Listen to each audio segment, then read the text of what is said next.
Sort of crisis management calls, and then you hit the road, and anyway, here we are.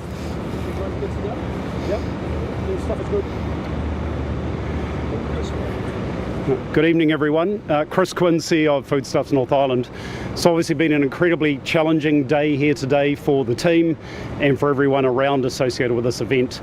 Firstly, I want to say how grateful we are that everybody is safe, the team, the customers, all of the builders that were on site, and incredibly proud of our store team who did an incredible job of calmly getting everyone safely out of the building while the event was unfolding. And also incredibly grateful to our fire and emergency service who have done a spectacular job today of managing this, keeping everyone safe and getting it under control. It's a significant event. There's a lot we don't know yet about the future, but we're just so glad right now people are safe. As the next days unfold, we'll be a lot clearer about what happens from here. But job one right now is making sure that our team are looked after, and then we start working tonight on what we can do for customers. Thanks. Happy to take some questions. Chris, are you aware of what the cause of the fire was yet? No, we're not aware at this point. We know the area in which the fire started, but we don't know the cause. Which area was that?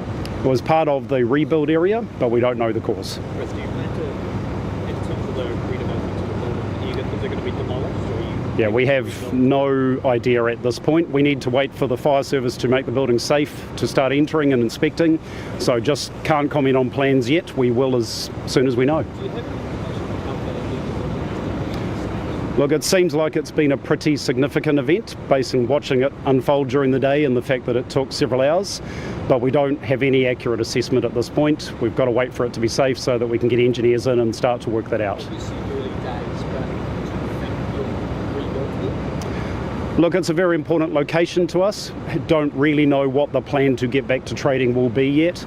We have had a team working since about midday on all of the options, but we need to know a lot more about the building. Just curious about the staff as well. Will they be paid while they can't work in the building? Yeah, look, the staff will absolutely be looked after. That's one of the great things about being part of a cooperative.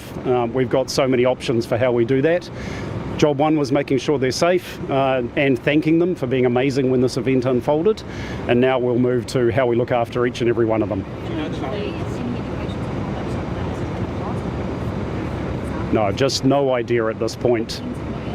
Look, again, no possible way to comment usefully at this point. We've got a lot to work out yet. Do you know the value of the stock loss? We don't know the value of the stock loss. We haven't just spent time on that issue today. Today's been about making sure it's safe and looking after the people. Are there still possible cars? Is there a permit? I think we've made great progress on getting the customer cars out. I know the team did a great job of getting people's details. Cars are being moved out as it's been safe. I think we're nearly there in terms of reuniting people with their cars. We've also done some great work to get people home, so if they needed to just get home and come back later, we've looked after that where we can. If anyone's still not sure what's happening or there's still something they're unclear about, please get in touch and we'll make sure we sort it out. What was your reaction, Chris, when you heard the news today? Oh, it was just shock. You know, you hear that there's a fire at a store, you start hoping it's a very small thing that's been handled. This clearly wasn't. So yeah, just a real, firstly, is everyone okay? First question you always ask is, are people safe? Then, where are we in terms of what we need to do to support the owner and the store team? And now we're working up the plan through tonight. Chris, do you know what's going to happen to the food? Look, the first thing is we can't get safe access to the building till fire and emergency give that to us. Secondly, obviously a lot of water, a lot of smoke, a lot of carcinogens have gone through the building. So we would only do anything with the food in terms of getting it out to people if it was in any way safe. Just have to do a lot of assessment, and we'll take no risk about that. What's the likelihood of the food being safe?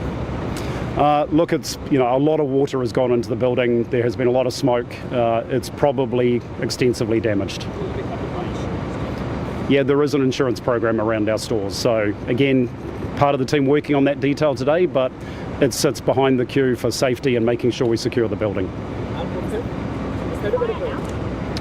I believe the fire is contained at this point, but possibly not completely out, but we'd need to get fire service to be accurate. We've heard a bit of a rumour of the risk of asbestos from this fire. Have you ever comment on the validity of that? No, I don't know anything about that. I have not heard that, I've not been notified there is a risk of that. What were they specifically doing today? Look, I don't know enough about the specific area and cause. There's been an extensive refurbishment of the store, to bring a fantastic new look and feel to this community. We want to get back to being able to do that as fast as we can, but I can't tell you any more about cause at this point. Had your store done some fire drills in the past, and can you say if the staff's reaction was quite swift in getting everyone in? Yeah, from everything I understand, the staff were amazing, calm, professional, that determined, quiet exit and keeping people as calm as you can. Although when the alarms go off and when it's obvious there is a fire, it's a scary moment for people. But, we got everyone out safely and the team were incredible. People describe this as accurate. Do you have any idea what they have? No, that's not my expertise, sorry. You mentioned earlier a little bit about the owner-operator. Can you just give us a bit of an insight as to how they're feeling at the moment? You said the store's just Well, you can imagine their world has changed at about 11 o'clock this morning, and just dealing with an incredible number of issues right now. But the fantastic thing about the co-op is a lot of people are gathered around the owning family very quickly, and we've got a massive work program in place, dozens of people engaged. They'll be supported every possible way. This is an event for their team, and that's where Steve Burton's concern mostly is, about his people and his team. But also, it's an event for that family because this changes their world right now. And we'll just be dealing with each issue as it comes and working our way through it. Do you know if any of the cars have been damaged? I've not had any accurate reporting of damage. Obviously, there's been a lot of smoke around, so there may be a smoke smell in some, but I've not had any reports of actual damage to cars. That's absolutely, as soon as we get some clarity, like right now, we will continue to pay the staff and make sure they're okay. As we get clarity around timeframes and what we're dealing with, we'll start to make a plan for each and every one of them. We've done that before with floods and other events. We will be able to do that really, really well. Thanks, team. Thank you. Thanks, guys. Yeah. Sorry about the wait. Sorry to, hope you didn't get frozen standing. Thanks, everyone. Thanks for waiting.